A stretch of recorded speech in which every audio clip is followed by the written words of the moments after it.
In 1948, Winston Churchill said in an address to the Hague Congress as the honorary president, "We aim at the eventual participation of all European peoples whose society and way of life are not in discord with the charter of human rights and the sincere expression of freedom of democracy."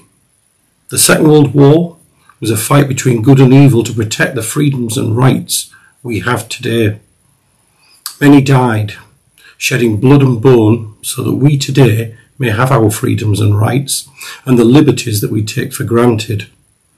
Freedoms and rights are a fragile thing that if we take them for granted and let others erode and chip away, we may wake up to find we no longer have the freedoms or the rights, and the dark clouds on the horizon have drawn a black veil over our nation and our world once again. We must not let those rights won out of blood and bone split and the tears of our grandparents and great-grandparents who fought and overcame the evil that engulfed Europe in the Second World War be for nothing. We must defend that forged out of the fires of hell, built to defend and enshrine our rights and freedoms so that no government, international, national or local, may take them away. We must defend our rights and our freedoms secured by the blood of the past to ensure they remain for our children and for all future generations, whatever the cost today. In April 2021, I made a simple comment in a personal capacity as an individual on Facebook about a county councillor and my personal thoughts. This in line with Article 10 of the Human Rights Act that protects our rights to hold our own opinions and to freely express those opinions without government interference. That includes the right to express your views aloud, for example through public protest and demonstration, or through published articles, books, leaflets, television or radio broadcasts, works of art, or the internet and social media. However, this simple comment revealed a dark truth to our freedoms and human rights.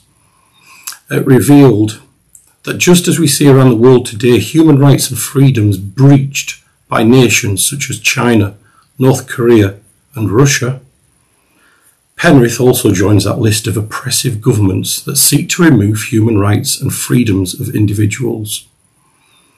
Eden Council held a closed judgment and found me guilty of expressing my human rights in a personal capacity. And now Penrith Town Council will, after more than a year, act to carry out a sentence on me for those acts.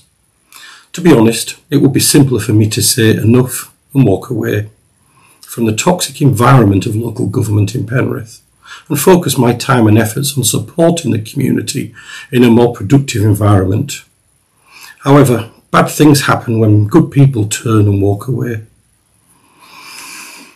Today, the erosion of human rights may appear small and insignificant, but any erosion of those rights born out of the dark days of the Second World War are a risk to all our human rights.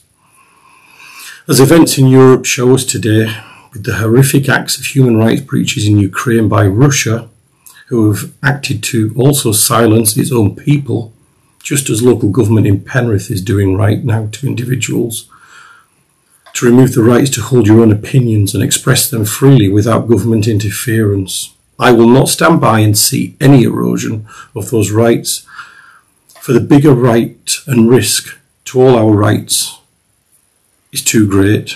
We must defend those rights for our children and future generations.